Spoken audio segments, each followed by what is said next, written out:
আচ্ছা তুমি সবাইকে বলো, তুমি তোমার বোনকে কেন মেরেছো? কেন কেন মেরেছো তুমি বোনকে? হুম? অনেক ছোট না ও? তুমি ওকে মারবে এমনি?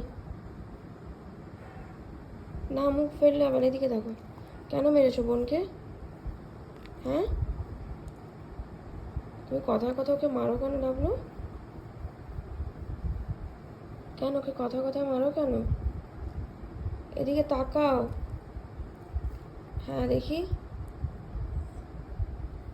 অনেক ছোট না ও তোমার থেকে? ও তো তোমাকে মারে না। তুমি কেন মারো?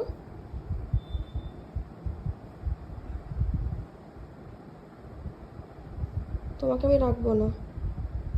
এমনি বদমাশি করলে তোমাকে ওইদিকে মুখ তাকালে হবে না, তুমি এদিকে তাকাও। হ্যাঁ, কেন মেরেছো ওকে দেখো? হাঁটতে হবে?